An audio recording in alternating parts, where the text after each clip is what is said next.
Empezamos con las historias. Bueno, hay una historia que le llaman la historia de Schwebos. Y Schwebos le llaman a unas ruinas que están dentro del monte.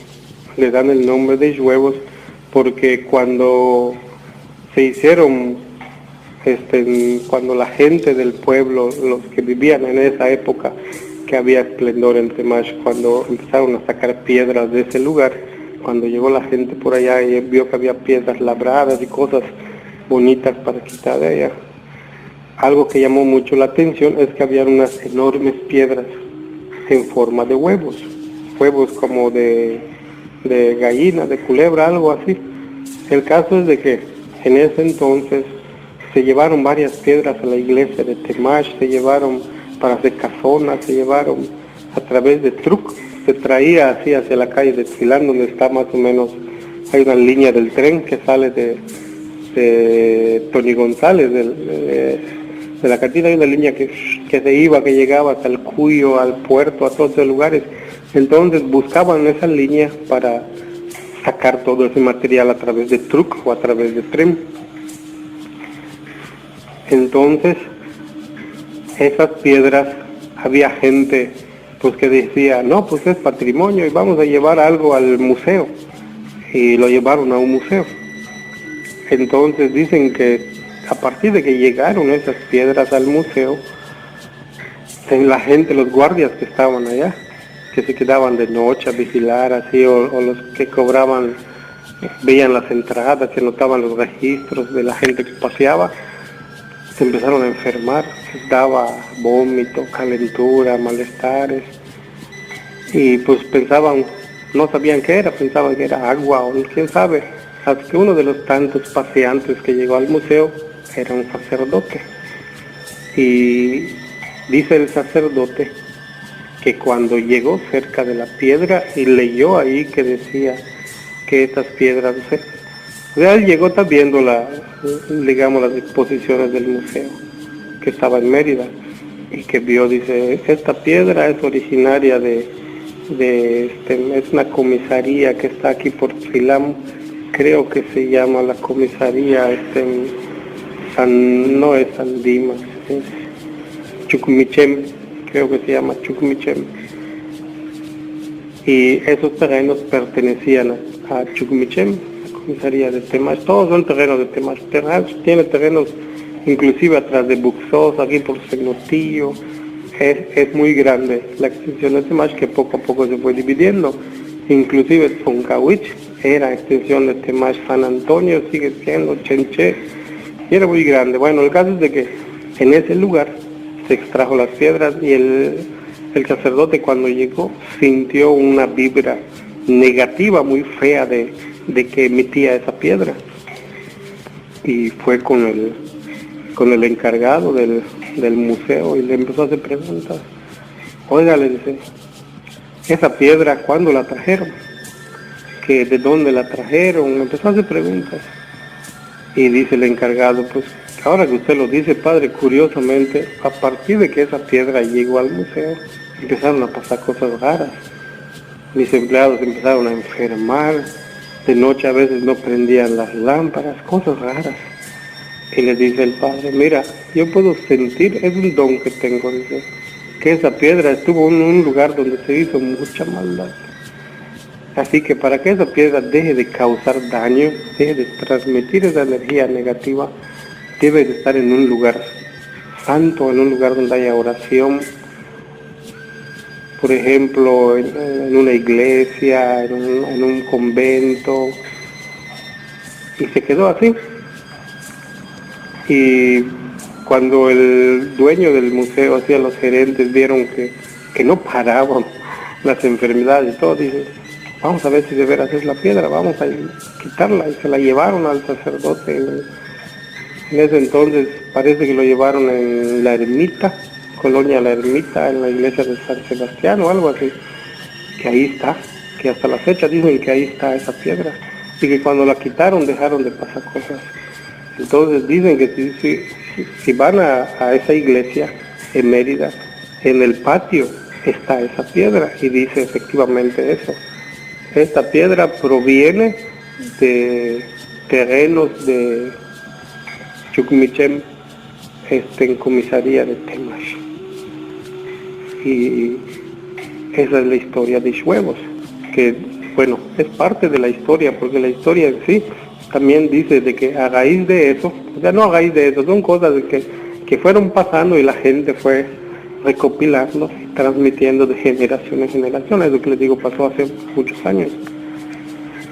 Y dicen que de los cargadores que sacaron esas piedras, particularmente las de Huevos, que murieron, eran 9 y murieron 6. 6 se enfermaron. Vaya usted a saber si era aire, si era hongos, si eran gases, no lo sé. El caso es de que confirmado dicen los últimos que lo vieron, que sí, dicen. Inclusive ellos se enfermaron, pero ellos quedaron bien. Pero ellos lo cuentan, eran 3 personas. Uno de los últimos que falleció era un señor carpintero de apellido, creo, Pecha, don Pedrito Pecha, creo que se llama, que fue de las personas que fue y estuvo de cargador allá, de ayudante, y él lo contó que sí pasó eso, efectivamente. Entonces, otro matiz o otra parte de esa historia cuenta de que un día en el mismo lugar, efectivamente en ese lugar de Huevos, que estaban andando los tiradores por esos lugares, y que de pronto uno de ellos escuchó así en maya que lo estaban hablando, lo estaban diciendo, sígueme, vente, creo que se dice Kosh, se dice vamos, le están diciendo, lo están hablando. Y este señor pues empezó a seguir en el aire el sonido hasta que llegó a la entrada de un cenote que había mojadas, había cerca, que había una cueva y había un cerro grande. Según dicen, en ese entonces el cerro tenía más o menos la altura de la primera torre de Temash, alto, un cerro grande, una pirámide. Y que le dicen así al señor, mira, entra en la cueva y cuando tú entres, le dicen, vas a encontrar mucha riqueza y también vas a encontrar una imagen, pero no le dijeron si era una imagen de un Cristo, una imagen de un santo, de una virgen, no le dijeron, simplemente le dijeron, hay mucha riqueza, y hay una imagen, pero hay 2 guardianes, 2 culebras de piedra enormes, y para que tú lo puedas sacar tienes que traer 8 kilos de carne o 2 recién nacidos. No decían si se iban a comer la carne o si se iban a comer los recién nacidos, o en su defecto tienes que tener mucho valor. Tú llegas y no tengas miedo y tú decides qué vas a sacar, la riqueza o la imagen. Y si tienes valor, los guardianes no te van a tocar. Y si tú llevas la carne o los niños, tampoco te van a hacer nada. Ahí tú decides. Entonces ese tirador pues lo escuchó, vio la entrada, pero que pensó el tirador así, dice, no, pues, está bueno, lo voy a pensar, pensó entre él. Se quitó, fue al pueblo, llegó al pueblo, lo contó, y la gente de esa época le dijo, mira, no seas tonto, Sellé, creo que por ahí, o Acanqué, no sé en qué el pueblito de la región, le dijeron, hay un chamán, o en ese entonces un brujo maya, que tenía experiencia, era famoso, era como era don Cierrahuesos, era así que si tenían algún problema, ese señor lo solucionaba. Y fue ahí, y el señor, desde que llegó, le dicen así, yo sé a qué vienes, y te voy a acompañar, porque está causando mucha maldad esos terrenos, dice. Y fueron, y llegando donde están los terrenos de Huevos, que le dice el curandero maya, mira, lo que voy a hacer o lo que va a pasar allá tú quédate más o menos aquí donde estás, una distancia, qué sé yo, de 2 cuadras, y yo llego allá. Porque lo que voy a hacer puede traer consecuencias y no quiero que te afecte ni a ti ni a nadie. Quédate con tu gente, porque no fueron solos, fueron acompañados.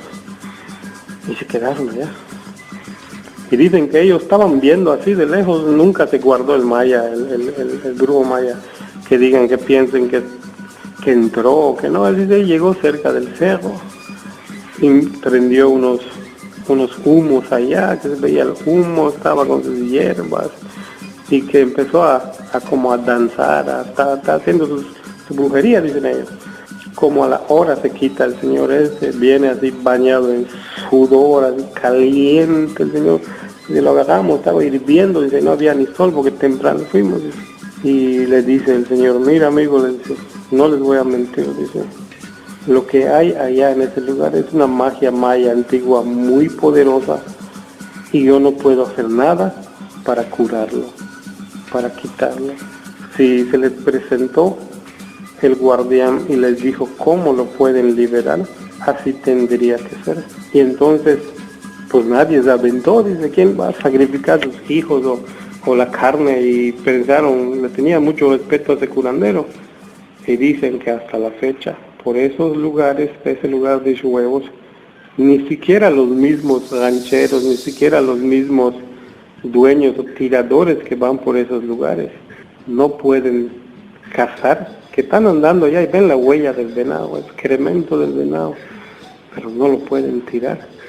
Los mismos rancheros dueños que están ahí respetan ese lugar, dicen no, dando cierta hora del día o hora de la noche, cuidadito, nadie se acerca a ese lugar. Hemos escuchado cosas, hemos escuchado ruidos, hemos visto cosas que no son normales, no son naturales. Que en una ocasión un señor que le dicen ¿cómo se llamaba este señor? Bueno, no me acuerdo su nombre. Un señor que tiene unos terrenos por allá que colindan con esas pirámides, que en una ocasión estaba yendo y como es ahora que se le apareció un toro negro en el camino, y que dice, pues yo fuera de pensar que fuera aire, dice, yo dije, pues es un toro, es a quien se le habría escapado. Pues para no pasar en el camino se metió así en el alambre, como conoce el terreno, y lo brincó, dice, calculé que ya pasé por el alambre, así que ya pasé donde está el toro y salí otra vez del camino. Y avanzo como un mecate más y está ahí al mismo toro, dice. ¿Y en qué momento me pasó este animal? Y ya, dice, eso fue cuando pensé, dije, no, esta cosa no es normal. Y yo empecé a rezar, cerré mis ojos, ese animal estaba venido caminando hacia mí, dice, a un lado hay alambre, al otro lado hay alambre, dice, estaba así como una cuadra, y estaba viniendo hacia mí, dice, pues yo pensé, voy a rezar, y luego que viene más, meto el alambre, cerré mis ojos, cuestión de segundos para pedirle a Dios que me cuide, cuando abrí mis ojos ese ganado ya no estaba. Eso es una de las cosas que la gente cuenta de ese lugar de Huevos. Y efectivamente nosotros hemos ido y sí están ahí los asentamientos mayas, sí se ven, hay cerros, hay gente que ha ido y se ve que los han escarbado queriéndolos saquear. Y una vez fuimos de excursión y efectivamente nos topamos con un viejito a medio camino en ese lugar y ese viejito nos dijo que sí, efectivamente dentro del monte, a un costado de los cerros, hay un cenote que tiene mojarras, sardinas, que se pescan y se comen, y que hay una explanada grande, como el campo de fútbol del centro de aquí de Temash, y el zacate no queda alto, o sea, no hay árboles grandes en ese pedazo, el zacate está abajo, es maleza, digamos, por el zacate así bajo, está grande la explanada. Dice el viejito, sí, dice, ahí está ese lugar. Nosotros en años pasados veníamos con mis hijos, un grupo de Boy Scouts de Mérida, pero desde que falleció mi hija dejamos de venir. Cada año veníamos y nos bañábamos allá con los excursionistas y todo. Y él decía que hay un camino más fácil a ese lugar, aquí entre Buxos y la carretera de Sri Lanka, creo que es Shbek. por ahí se entra a ese lugar también. El caso es que es muy sonado, muy conocida esa historia, la historia de huevos, es lo que cuenta la gente. Bueno, ahí termina esa. Ahora les voy a contar otra historia de los masones. Temash fue un lugar donde muy próspero, fue considerado villa, ciudad. Se caracterizó porque pues de antes Temash era grande. Llegó mucha gente de varios lados, después de lo que eran la Primera Guerra Mundial, Segunda Guerra Mundial. Después de eso bajaron familias de otro lado, llegaron los Cantón, llegaron los Lojeb, llegaron los turcos. Está la familia de Don Leonel, dicen que son familia de turcos. La familia, estaban los Shakur, estaban los la primera fábrica de jabón azul, estaba acá en el centro, aquí donde está el Telcel ahorita, donde está la tienda de Don Otón. Eran chinos, los Lojeb, los Cantón, los Ley, los Quetzal, dicen que eran gente de fuera, no, eran mayas. La gente maya originaria de esta región era muy pocos. Bajó gente de otro lado y se quedaron por acá. Era un lugar productivo, había árboles frutales por todos lados, grandísimos, grandes, había mucho cedro, había mucho guano, había zapote, de todo había en el monte, porque los murciélagos, los monos, había tapir, había venado, había faisán, todo eso había. Entonces eso veía la gente y decía, pues aquí estamos bien, y se quedaban aquí. Había lluvia constante, había mucha producción, había ganado, había cerdos, jabalíes, todo daba la tierra. Lo que sembraba uno en su milpa daba. La gente solamente tenía que irse a la ciudad a consumir, a comprar víveres como pues que no habían por acá, digamos café, azúcar o otras cosas. Bueno, entonces dicen que también llegó gente que pues era ambiciosa.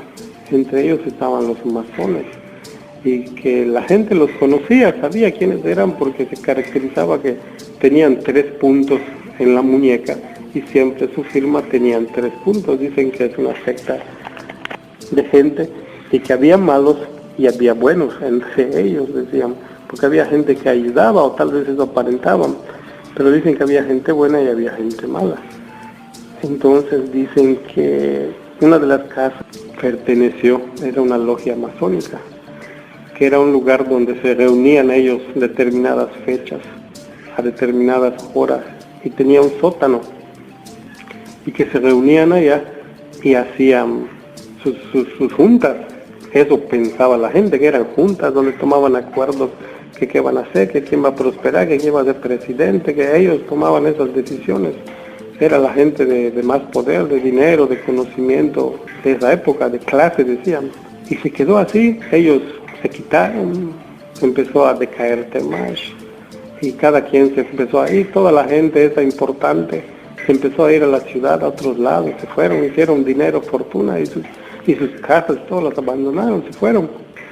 Entonces pasaron años y años y años, y esa casa, esa construcción, nadie la ocupaba.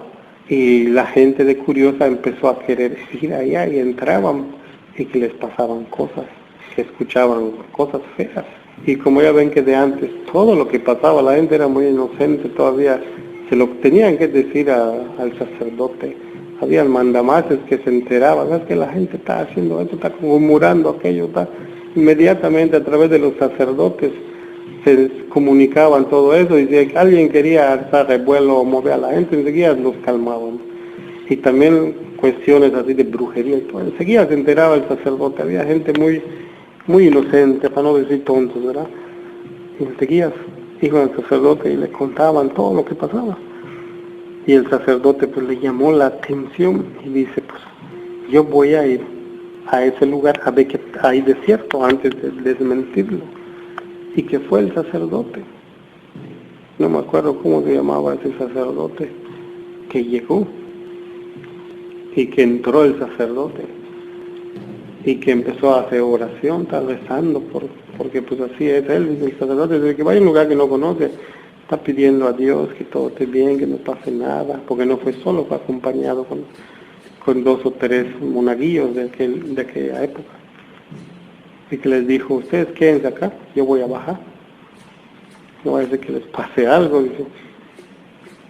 A mí, pues yo estoy muy cerca de Dios, dijo. Y bajó. Y que cuando él bajó, cerró los ojos, porque estaba pidiendo en oración a Dios. Ya ven que cuando a veces cierran los ojos y empiezas a rezar, Dios mío, esto, Dios mío, lo otro, pues que así se dicen, quién sabe cómo lo dicen, porque nadie más entró, o él lo contó, quién sabe. Se cerró los ojos y que empezó a escuchar quejidos así, ¡ay! Y empezó a tener visiones, y que vio que personas de la secta masones que violaban niñas, mataban, hacían sacrificios de niños, hacía brujería, magia negra, se dejaron corromper por la ambición. Es lo que el padre se le pudo revelar en ese momento, y el padre pues hizo sus oraciones, dejó sus bendiciones, tiró agua bendita y se quitó. Y lo transmitió a todos los sacerdotes. Dicen que se los iba diciendo a cada sacerdote, o sea, tú te quitas y el sacerdote que viene, él le decía eso, era algo muy importante por ese lugar. Y los sacerdotes en misa, en catequismo, que se lo transmitían a la gente, que les decían, en ese lugar pasó esto, esto y esto, por favor no vayan, déjenlo así, no pasa nada. Ya bendecimos, y la gente era respetuosa, para no decir temerosa, era respetuosa de esos lugares. Y hasta la santa fecha, ese terreno está abandonado, lóbrego. Bueno, tiene dueño, se sabe que tiene dueño, pero nadie lo ocupa, nadie. Es más, las casas que estaban a un costado, cuando iba gente y se quedaba, dice, no nos dan vida, dice, cosas que nos pasan, pendejadas, soñamos. Es más, esas casas, si las ocupan para bodega o para otras cosas, no se queda gente a dormir o a vivir a un costado, nada. Es casi una manzana que está abandonada en ese pedazo. Entonces, esa es la historia de los masones, de esa logia masónica.